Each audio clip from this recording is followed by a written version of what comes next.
미국엔 나스닥, 우리나라엔 코스닥이 있다면 뉴스쇼에는 뉴스닥이 있습니다. 뉴스쇼 증권시장 뉴스닥 오늘 석브라더스 나오셨어요. 국민의힘 이준석 전 최고위원 어서 오십시오. 네, 안녕하십니까. 정의당 박원석 정책위 의장 어서 오십시오. 네, 안녕하세요. 아니 이준석 최고. 예. 커피를 파세요? 저한테 팔라는 것까지 안 시켰으면 좋겠습니다. 그 오신환 의원이 이제 그 커피 가게를 연다고 하는데 예. 이 협동조합 형식이고 저도 뭐 취지를 들어보고 공감해가지고 예. 조합비 냈습니다. 아니 지금 이게 지금 무슨 얘기야 이런 분들도 꽤 네. 많으실 텐데 제가 잠깐 설명을 드리자면 유승민 전 대표가 참여하고 오신환 전 의원이 점장이 되고 뭐 이준석 전 최고라든지 또 누구시더라 김웅 의원, 유이동 의원, 홍철호 의원 이런 분들 다 해서 하우스라는 이름의 예. 카페를 곧 연답니다. 여의도에서 26일 날 오픈이더라고요. 저희가 원래 더 일찍 오픈하려고 그랬는데 코로나 때문에 좀 이게 연기된 측면도 있고 네, 그리고 이제 10월 이제 한 26일 이쯤 개점하기로 했는데 인테리어 공사하고 있고 지금 예, 위치는 이제 여의도의 소위 말하는 그 서여의도 소위 말하는 정당 그 당사들 있고 예. 이런 곳들 있지 않습니까? 예. 그쪽 공간에 열게 되어 있는데 임대료 되게 비쌀 텐데. 되게 비싸요. 비싸죠. 예, 그렇기 때문에 지금 오신환 의원이 이렇게 영업을 하고 있는 겁니다. 아니 진짜로 그러면 오가는 분들이 거기서 커피를 사 드실 수 있는 거예요? 거기 원래 목이 좋아요. 그런데 다 식사하고서 이제 커피 한 잔씩 사들고 가는 이런 건데 조합원들은 이제 조합비 냈으면은 조합비 이제 할인도 얼마예요? 해줄 테니까 한 구자당 이제 300만 원 드려요 저희가. 300만 원 조합비를 내고 조합원이 된 분들한테는 커피 할인이 있고. 근데 이제 정치 소위 말하는 저희 여의도에 이제 돌아다니는 낙선한 정치 당인들에게는 네, 나쁜 조건이 아닙니다. 300만 원의 커피 할인이? 커피뿐 있는 게 아니라 저희가 뭐 유튜브 방송을 하고 싶은 사람이 유튜브 할 수 있게 또 스튜디오 같은 것도 이제 마련이 되고 이러다 보니까 저는 뭐 괜찮은 시도다 이렇게 보고 있고요. 기본적으로 구성원들이 젊은 사람들로 구성돼 있어요. 몇 분이나 지금 참여하셨어요? 저희가 한 150명 정도 조합원 지금 이제 돈 낸 분들이 있는 걸로 알고 있는데 그렇군요. 거의 대부분이 40대 이하라고 보시면 됩니다. 아지트네요 일종의. 어떻게 돌아갈지 봐야죠 이제 보면은. 약간 어떤 게 떠올랐냐면 노무현 당시 의원이 낙선한 다음에 하로동선이라고 고깃집 차렸었잖아요. 네. 거기가 이제 아지트처럼 됐잖아요. 그런 모습이 떠오른다는 분들도 꽤 계시고. 그런데 이제 커피를 이제 같이 마시는 공간이라는 의미가 이 코로나 국면이 아니었으면 굉장히 또 그 전에 기획했기 때문에 저희가 좀 괜찮은 시도였는데 코로나 때문에 지금 그러네, 모일 진짜. 분들이 못 모일까봐 약간 걱정이긴 합니다. 제가 저 장소를 알아요. 예. 거기도 지금도 커피 전문점인데요. 네. 그게 망했습니다. 그 자리를 인수해서 지금 들어가는 거라고 제가 좀 전에 목이 밖에서 얘기 좋다면서요? 들었는데 아니 네. 목은 좋아요. 근데 목은 코로나가 좋아요? 결정적인 영향을 미친 건데 아. 아무튼 뭐 잘 되시길 바라겠고 내용을 들어보니까 일종의 이제 유승민 캠프네요. 그렇게 저도 지금 느껴져요. 유승민 전 대표와 그 주변인들이 어떤 대선을 위한 아지트 근거지로 삼은 건가 이런 느낌? 뭐 그렇게 볼 수도 있겠지만은 저는 유승민 의원은 우선 행보 자체가 서울시장 선거라는 어떤 가까이 다가온 어떤 중간고사 성격의 그런 것에는 별로 관심이 없고 대선을 바라보고 가는 것이기 때문에 예. 또 이게 다는 아니다 이렇게 봐야 될 것 같습니다. 결국은. 그리고 이거 이제 뭐 모임의 공간으로서 의미 있지만은 결국은 소프트웨어 뭘 채워야 되는 거 이게 문제 아니겠습니까? 물론이죠. 제가 재밌는 생각을 했는데 저 얘기를 네. 들으면서 네네. 저기 이제 개혁 보수 정치인들이 네. 향후에 이제 정치 전망을 모색하면서 아지트를 차린 건데 애국 보수들이 저걸 쉽게 무력화시킬 수 있어요. 어떻게요? 매일 가면 됩니다. 뭐한 100석쯤 될 텐데 우리 태극기 어르신들께서 매일 가 있으면 그게 대관도 막 무력화될 하고 거고 이러면. 반대로 또 이 문재인 대통령 극렬 지지자들이 예. 매일 그 카페를 점유하면 저게 또 무력화될 겁니다. 그분들도 대관하시고 막 이러면. 박원석 의원도 오실 것 같아요. 지금. 아니 저는 구경 갈게요. 근데 왜 이름이 하우스인가 했더니 예. 하우 어퍼스트로피 S예요. 그러니까 어떻게라는 하우에 대해 가지고 어떻게 할 S를 붙인 것인가를 건데 고민하자. 이건 김수민 의원이 제안한 거라 가지고 아하. 예, 한 가지씩 이제 저희가 기여하고 있습니다. 알겠습니다. 유시민 전 대표는 뭐 대선 출마하시는 거죠? 유승민. 죄송합니다. 유승민. 예, 본인의 이제 마지막 정치 행보는 결국 2022년 대선이다라고 네. 이제 몇 번 밝힌 적이 있고. 그냥 그건 확실히 봐도 되는 거죠? 예, 근데 이분이 공개 이제 선언을 했잖아요. 네, 자신 네. 팬클럽을 통해 가지고. 5월에. 이분이 요즘 말이 적은 이유는 관심이 없어서가 아니라 뭐 이분은 꼭 항상 하기 전에 본인의 정책적이나 이런 면을 다 고민해서 뭐 책 하나 내놓고 시작하는 분이라 가지고 그 준비하고 있어서 지금 그렇습니다. 책 쓰고 계십니까? 네.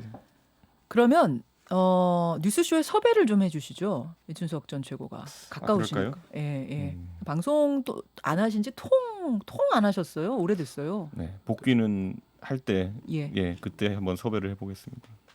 약속했습니다. 약속할게요. 오케이. 섭외 실패하면 가깝지 않은 거예요.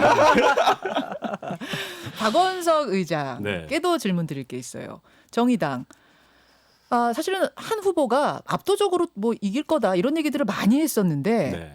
뚜껑을 열어보니까 4명의 후보가 모두 20%대를 얻고 네. 결국은 두 후보가 지금 결선 투표를 진행하는 상황까지 갔습니다. 그렇습니다. 이번 주 금요일까지 결선 투표가 진행되고요. 금요일 날 저녁에 결과가 나올 텐데 1차 투표의 그 유권자들인 우리 당원들의 표심은 이 네 후보가 각자의 개성을 가지고 일단 진보 정치 뭐 2세대, 3세대죠. 3세대를 열어가겠다라는 포부를 가지고 나왔는데 그에 대해서 당원들이 거의 고른 지지를 보냈어요. 약간의 그렇더라고요. 우열은 나타났지만 예.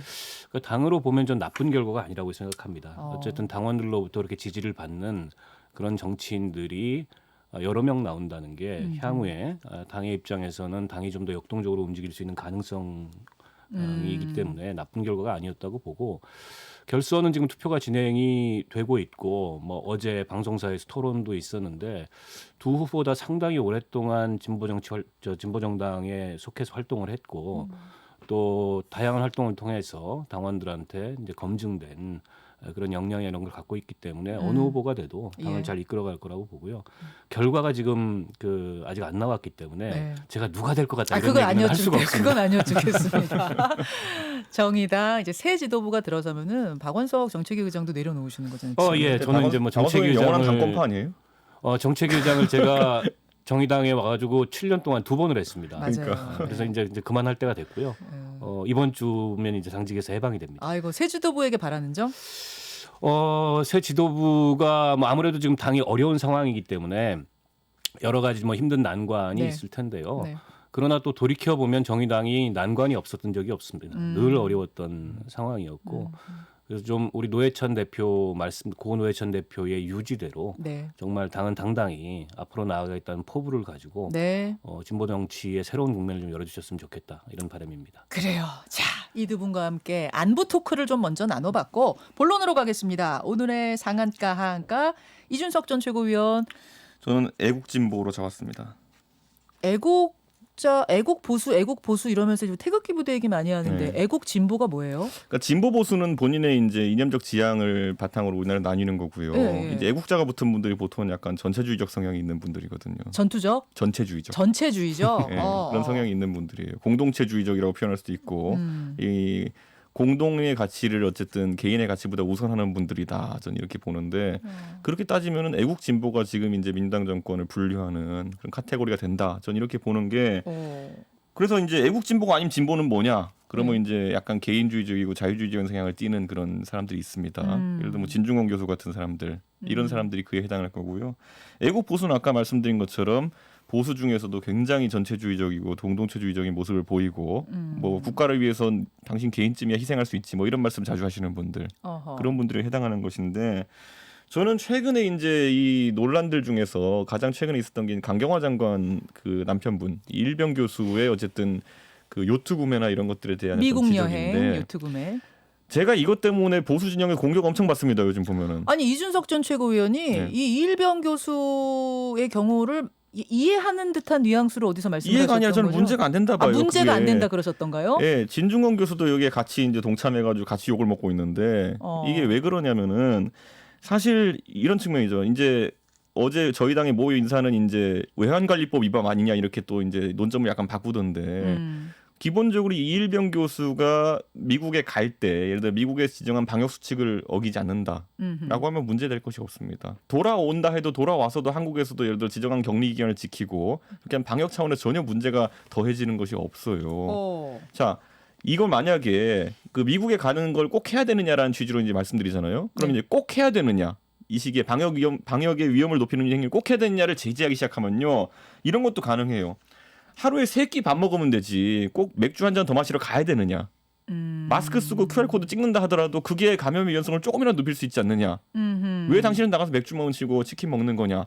이것도 규제해야 된다. 이러기 시작하면은 모든 걸 할 수 없게 돼요. 자제 사실 지금 이 여행 자제하라는 권고까지 치킨도 내려진 자제해서 건데 끝나고. 자제라고 친다면은 그러면 뭐 한도 끝도 없지 않냐 그 말씀이세요? 아니, 그렇죠. 그러니까 이 선이라는 걸 어디까지 그을 거냐라는 것인데 자 그래서 이 문제가 그러면 아까 말했듯이 새끼 밥 먹는 거가 필수 요소 외에 더 뭐 하는 거에 대해서 제지하는 게 아니라 사실 사치제에 대한 구매에 대한 지적도 어느 정도 들어가 있어요. 요트라고 하니까 이게 1억 5천씩 간다고 하니까 네. 요트라는 사치제를 어떻게 즐길 수 있냐 이 메시지랑 약간 결합이 된 것 같은데 이 강경화 장관 부부 같은 경우는 재산을 36억 신고했거든요. 자신 신고할 때 보면은 이미 그때 요트를 하나 신고했어요. 한 2천만 원대 되는 요트를. 그래요? 그러니까 이 요트나 아니면 수상 오토바이 이런 게 취미였던 분이에요. 근데 우리가 봤을 때 이제 교수하다가 65세 은퇴하고 이제 이 하는 분이 그러면은 그 한 1억 5천 정도 되는 요트를 구입하는 것 자체가 그럼 또 사치냐에 대해 가지고 이제 문제를 삼는 것인데 이게 물에서 다니면 사치고 예를 들어 누가 만약에 은퇴하고 나가지고 제네시스 딴 데 사서 땅에서 타고 다니면 그거는 사치가 아니냐. 육지 자동차는 괜찮고 물에서 요트만 문제냐? 은퇴하시고 1억짜리 자동차 타시는 분 많아요. 제네시스 하면 그래요 요즘. 근데 그게 그러면 사치고 이건 사치가 아니냐 이렇게 이 기준 자체가 이제 모호해지는 것인데 저는 여기서 가장 아까 말했던 것처럼 이 논란은 물론 대중사회에 있을 수 있는데 민주당이 어쨌든 이 논란이 터지자마자 KBS 보도가 나온 다음에 터지자마자 정치인들이 한 마디씩 툭 던지면서 이제 이일병 교수와 강경화 장관을 공격했다는 거죠. 저는 근데 이거는 자 그래서 이제 왜 공격했냐 그러면은 불법은 없지만 국민 정서상 이거는 말이 안 된다라고 얘기를 했어요. 민주당 정치인들이 대부분 그렇게 말씀하셨어요. 자 그렇다면 제가 또 그분들한테 또 방송 나가서 물어봤죠. 아니 그러면 국민 정서상으로도 문제 있고 법적으로도 문제 있는 것 같은 윤미향 의원은 한 대씩 툭툭 안 치고 가느냐 당신들은. 저는 이거는 그러니까 이건 굉장한 이중잣대들이 지금 작용하고 있는 거예요. 그래서 저는 그 이중잣대 기준은 그럼 뭐라고 보세요? 저는요, 그러니까 이 사안에 대해 가지고 본인들이 만들어낸 어떤 아까 말했듯이, 그러니까 방역에서의 문제라든지 아니면은 또 사치제에 대한 소비라든지 이런 것들을 국민 정서랑 엮어가지고 강경화 장관 그 부부를 이제 공격하는 것인데 저는 여기에 굳이 이제 한번 얹고 싶은 이야기가 있다면은 강경화 장관의 퇴임론이 이거와 같이 기사가 나왔었어요. 강경화 장관과 박영선 장관 등의 퇴임론이 같이 기사가 나왔었는데 저는 이게 우연의 일치일 가능성은 거의 없다. 무슨 말씀이세요? 저는 이거는 뭐 어떤 식으로든지 간에 강경화 장관이 좀 물러나길 바라는 사람들이 이런 논란을 키운 게 아니냐. 좀 그런 생각을 좀 합니다. 여권 내에 전 그럴 수 있다 이렇게 보고 저는 이게 뭐 왜 그러냐면 그게 아닌 이상 또 그렇게 하루는 그렇게 이제 이일병 교수와 강경화 장관을 공격하는 모양새로 갔거든요. 민주당 인사들이. 근데 그 다음날 아침엔 또 뭘 먹고 왔는지 그 다음부터 또 옹호를 해요. 일부 인사들이 보면은. 그러니까 저는 이렇게 하루 만에 이렇게 안면 몰수하고 싹 바뀔 수 있는 사람들이 이걸 봤을 때 뭔가 그냥 큰 틀에서 움직인 변화가 있었다. 저는 뭐 이걸 정치적 해석을 안 할 수가 없습니다. 이건 그냥 견해신 거죠? 당연히 뭐 견해죠. 다른 뭐가 있는 건 아니고. CBS의 견해 아닙니다. 제 견해입니다. 근데 흐름을 봤을 때 정치적으로 그렇게 의심하게 된다. 그렇죠. 저는. 박원석 의장. 글쎄요, 뭐 좀 과한 해석이라고 보고요. 저는 그 뭐 바람직한 행동은 아니었죠. 이일병 교수의 그 요트 구매를 위한 출국이라는 것이 왜냐하면 물론 이제 위법이나 불법은 아닙니다. 거기에 어떤 특권이 작용한 것도 아니지만 전 세계 모든 지역을 대상으로 특별 여행 주의보를 정부가 내려놓고 있고 방역상의 이유로 국민들의 97% 이상이 그걸 준수하고 있어요. 그러니까 기업인들이 출장을 미루는 경우들도 잦았고 또 친지의 결혼이나 어떤 가족사로 인해서 출국을 해야 되는 것도 미루는 경우들이 강했어요. 그에 비추어 본다면 그런 어떤 출입국 업무에 주무를 맡고 있는 외무장관의 배우자가 이 시기에 친지의 결혼이나 집안 가족사에 비해서 그렇게 급하다고 할 수 없는 일로 출국을 한다는 건 물론 개인의 자유고 선택이긴 하나 그다지 그렇게 바람직한 모습은 아니다. 이런 점은 분명하고요. 근데 이제 그로 인해서 강경화 장관의 어떤 직무수행 혹은 뭐 직까지 직의 진퇴까지 거론돼야 될 만큼의 책임이 있는 문제냐 그건 좀 아닌 것 같아요. 저는 어떻게 보면은 강경화 교수의 그 배우자께서 좀 공직 수행을 하고 있는 배우자에 대한 배려가 좀 부족했다. 부인에 대한. 그리고 강 장관이 그에 대해서 즉각적인 사과를 했고, 근데 사과의 뉘앙스를 보면은 말려봤는데 안 됐더라. 그 이거 얘기예요. 아니겠어요, 결론은? 말려봤는데. 근데 이걸 가지고 뭐 장관의 책임으로서 자리에서 경질해야 된다. 뭐 그런 식의 논의로까지 확대되는 것은 바람직하지 않다고 생각을 하고요. 또 한국 사회에서 좀 드물잖아요, 이런 경우가. 그렇죠. 부인이 장관이고 남편이. 근데 내 삶을 살겠어 이런 경우가 드물죠. 근데 반대의 경우였다면 남편이 장관이고 네. 또 부인이 그 배우자였다면 이런 경우가 과연 발생했을까? 아하. 어떻게 보면은 공직자 가족으로서의 지켜야 될 어떤 뭐랄까요, 뭐 선 이런 것들이 그 동안엔 정치인의 아내들한테 많이 이렇게 좀 강조돼 왔고 강요돼 왔던 네, 측면이 있는데 예. 그 반대의 경우에는 오히려 너무 이렇게 좀 자유스럽고 심지어 멋있다. 이런 얘기까지 나오는 거는 여전히 이게 공무 수행에 있어서도 이 눈에 보이는 혹은 보이지 않는 남녀 간의 차이를 두는 게 아닌가 싶어 좀 씁쓸한 대목이 있고요. 저는 민주당 지도부가 일성이 네. 뭐 국민들 눈높이에 좀 부적절했다는 지적은 좀 할 수 있다고 봐요. 네. 근데 이제 강경화 장관 책임론 내지는 뭐 경질론 이런 게 이제 여권 내에서도 나왔단 말이죠. 예, 예. 그러면 진짜 문재인, 진짜 법적으로도 문제고 정치적으로도 문제고 태도에 있어서도 문제였던 추미애 장관에 대해서는 왜 이렇게 일관되게 감쌌느냐. 그런 면에서 봤을 때 이게 일종의 이제 고무줄 잣대고 일종의 다중잣대 아니냐. 이제 이런 아하. 비판이 가능하다는 거죠. 그래서 강자에게는 약하고 약자에게는 강한 이런 모습을 보인 게 아닌가 싶어서 씁쓸했습니다. 저는 그리고 여기에 대해서 우리가 생각해봐야 되는 게 사실 강경화 장관에 대한 아까 말한 경질론이라는 거 네네. 아까 이제 고무줄 잣대라는 걸 계속 지적하지 않을 수 없거든요. 아까 윤미향 의원 제가 얘기했고 또 이제 추미애 장관 이렇게 얘기했지만은 저는 결국에는 위법 행위가 있느냐 없느냐의 판단의 기준이라면은 지금까지 민주당이 적용했던 네. 강경화 장관은 문제가 없어요. 왜냐하면 이분이 뭐 남편분에게 뭐 또는 뭐 보좌관을 시켜가지고 전화번호를 던져주고 뭐 이런 거 한 것도 아니거든요 보면은. 그러니까 저는 문제가 없다 이렇게 생각하는데 왜 이런 얘기가 나오는지 잘 모르겠고 저는 잠깐만요. 아까 네. 강경화 장관을 일종의 눈엣 가시처럼 여기는 그런 사람들이 일을 좀 키운 거 아니냐라는 얘기를 하셨는데 누굴 얘기하시는 거예요? 저는 내에? 여권 내에 이분이 장관 사퇴를 바라는 분이 있는 게 아니냐. 누구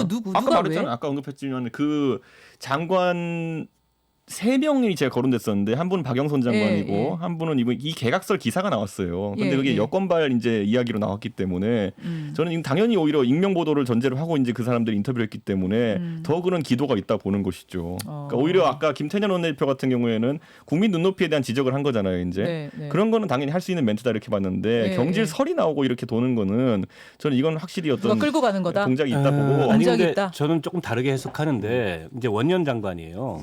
예. 그 박능우 보건복지부 장관, 강경화 외교부 장관, 박능우, 김현미 강경화, 김현미 국토부 세 분. 장관. 예.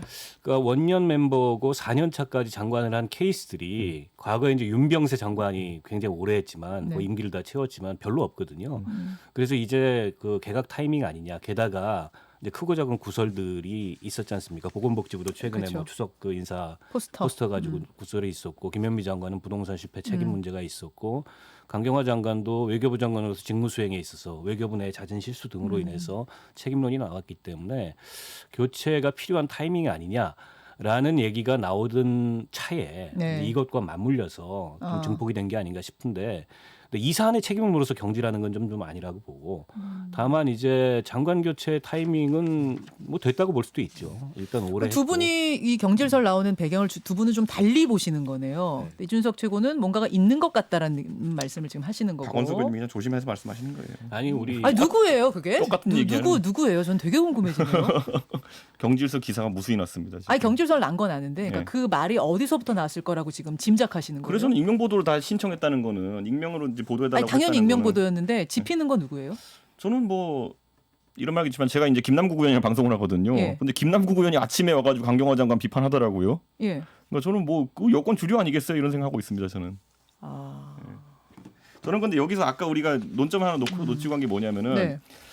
저는 이제 이런 게 있어요. 국민들이 아까 이제 위화감을 이제 강경화 장관 그 남편분이 조성한 부분은 뭐냐면은 이제 뭐 김남국 의원도 그 말 하더라고요. 주변에 이제 신혼 부부들 같은 경우에는 네, 사실 네. 결혼식도 못 올리는 경우도 있고 그리고 그럼요. 신혼 여행도 포기하는 경우 많다. 그렇기 때문에 이게 위화감을 줄 수 있다는데 저는 그 부분은 100% 공감하고요.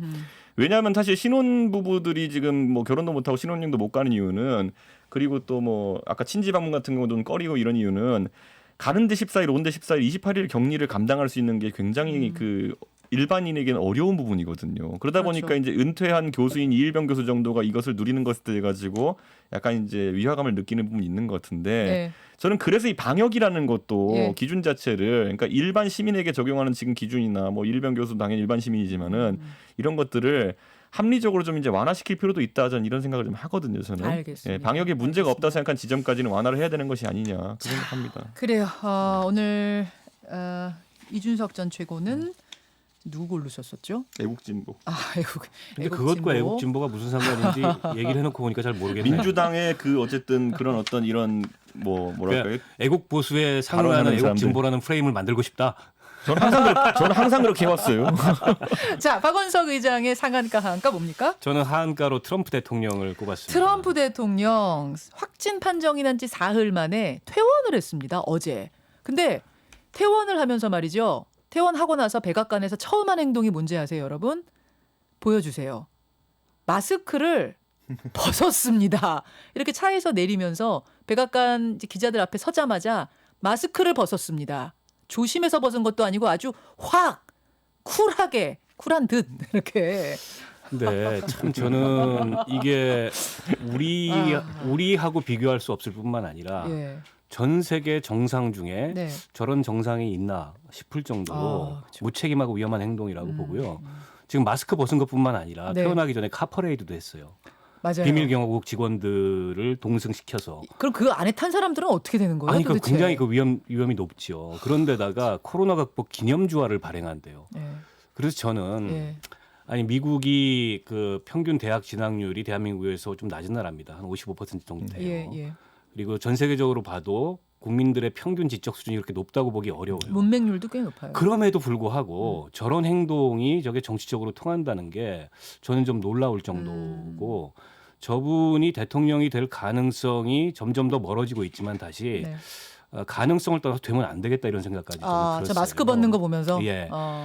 게다가 이제 코로나19 방역 그 책임 소홀로 인해서 지금 21만 명의 사망자가 미국에서 나왔습니다. 미국에서만 21만 명이 죽었습니다. 근데 저분의 메시지는 두려워하지 말라예요. 코로나가 우리를 지배하게 하지 말라인데 본인은 전 세계 최고의 의료 관리를 받으면서 그렇죠. 3일 만에 완치도 안 된 상태에서 퇴원해가지고 네. 근데 그런 메시지를 내보내는데 국민들은 길거리에서 죽어가고 있단 말입니다. 그렇죠. 근데 저런 분이 대통령이 된다는 것은 더군다나 세계 최강국인 미국의 대통령이 된다는 것은 미국인들의 불행일 뿐만 아니라 전 세계적으로도 그건 불행이죠. 그래서 저는 트럼프는 대통령이 될 가능성을 따지기 전에 저 사람 대통령이 되면 안 되겠다. 결론 내리셨어요? 이런 확신이 들었습니다. 아니 근데 사실은 확진이 되고 나서 산소호흡기까지 꼈던 사람이 사흘 만에 퇴원한다. 물론 여러분 퇴원이 완치 의미는 아닙니다. 백악관 가서 계속 그냥 관리를 받겠다 이런 의미긴 한데 우리 기준으로 봤을 때는 산소호흡기까지 꼈던 사람이 사흘 만에 가정에서 치료받는다 이건 상상할 수 없잖아요. 그렇죠. 이게 산소호흡기를 꼈을 뿐만 아니라 약물 처방을 받았는데 렘데시비르도. 그게 이제 중증 질환자들을 대상으로 한 약물 처방이에요. 네. 때문에 의사들도 지금 현재 트럼프 대통령의 건강 상태를 확신할 수 없고 그 이제 주치의가 낸 메시지를 보더라도 바란다요, 바란다. 맞아요. 건강해지길 바란다. 네. 별일 없기를 바란다. 근데 이런 상태에서 아무리 대선이 코앞이고 급하다지만 그리고 네. 뒤지고 있기 때문에 네. 저런 식의 행동을 한다는 것은 본인 건강에도 무책임일 그러니까 뿐만 왜 아니라 그러는 거라고 보세요? 아니 저는 뭐 그 두 가지라고 봅니다. 하나는 초조해서 그렇고 초조해서. 뒤지고 있기 때문에 예. 하나는 또 특유의 그 자기 과시 스타일이 발동한 거다. 나는 코로나를 극복하고 돌아온 사람이다. 근데 사실상 아직 극복을 안 했는데 백악관 참모진들도 저걸 한결같이 말린 게 이러다 또 입원하면 끝난다 이제. 진짜 그렇죠 그때는. 라는 우려 때문에 말렸는데 그럴 우려를 배제하기가 어렵지 않습니까? 그렇죠. 왜냐하면 코로나가 발병하고 나서 확진받고 나서 예. 일주일을 넘어가는 시점에 예. 그런 그 굉장히 심해진다는 게 대체적인 지금 임상적 결과인데 저런 행동을 한다는 것은 뭘로 보더라도 저 사람 대통령 되면 안 되는 사람이다. 그 얘기를 지금 몇 번 하셨는데 이준석 전 최고 오히려 트럼프 대통령이 이 코로나 걸렸던 경험을 역으로 이용해서 대선 캠페인에 이걸 활용하려고 한다는 얘기가 들려요. 그러니까 미국의 예를 들어 미국의 2000년대 이후로 야구 프로야구를 보면요. 메이저리그 야구를 보면은 트렌드가 바뀌었어요. 감에 의존하는 것보단 데이터에 의존하는 거 바뀌었거든요. 그게 이제 머니볼 영화 이제 거기 나와 있는데 아니 홈런 치고 멋있는 타자보다는 결국에는 볼넷이든 뭐든 걸어 나가서 출루하는 타자가 중요하다라는 이제 이런 이론도 적용하고 이렇게 하면서 많이 바뀐 거거든요. 근데 그래서 결과가 좋았어요. 저는 지금 이 선거에 있어서도 트럼프 대통령이 재밌는 게 뭐냐면은 자 처음에 선거 나왔을 때 장벽을 치고 예를 들어 미국에서 이렇게 뭐 이민자들 막겠다 이러고 했을 때 그때 보면은 굉장히 인종 차별적이고 그러다 보니까 소수 인종이 오히려 투표를 덜 할 것이다 이런 생각도 하고 많이 얘기했거든요. 맞아요. 근데 이런 얘기가 나중에 나왔어요. 자, 멕시코 이민자들의 가장 큰 적은 누구냐? 그들을 가장 적대시하는 게 누구냐? 백인일까요? 아닙니다. 이미 미국 바운더리 안에 들어온 멕시코 노동자들입니다. 왜냐하면 직업적으로 나중에 경쟁자가 되기 때문에. 그렇기 때문에 이 통계가 어떻게 나오냐면요. 트럼프가 첫 번째 선거에서 흑인 지지율이 8%, 소수인종 지지율 그 정도 나왔었어요.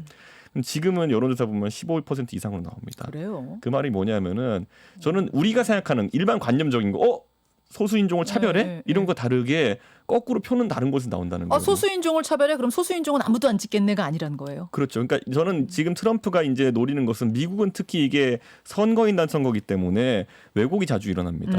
그렇죠. 저희가 얘기하자면 텍사스에서 절대 민주당 못 이깁니다. 여론조사가 어떻게 나오든지 간에. 뉴욕이랑 캘리포니아 절대 공화당 못 이깁니다. 그럼 나머지 한 10개 정도의 주를 가지고 가운데 있는 주를 가지고 이제 다투는 것인데 그 안에서는 주별로 굉장히 복잡한 메시지들이 들어가요. 그 주의 인종 비율도 고려하고 그 안에서 예를 들어 코로나 때문에 타격을 입은 정도도 다 고민할 것이고 어떤 사람은 코로나 때문에 전 국민 조심하는 걸 원할 수 있지만은 또 장사하는 분이나 어떤 분들 중에서는 코로나를 무시하고 국가가 움직이는 모양새를 바랄 수도 있어요. 그래서 결과는 모른다?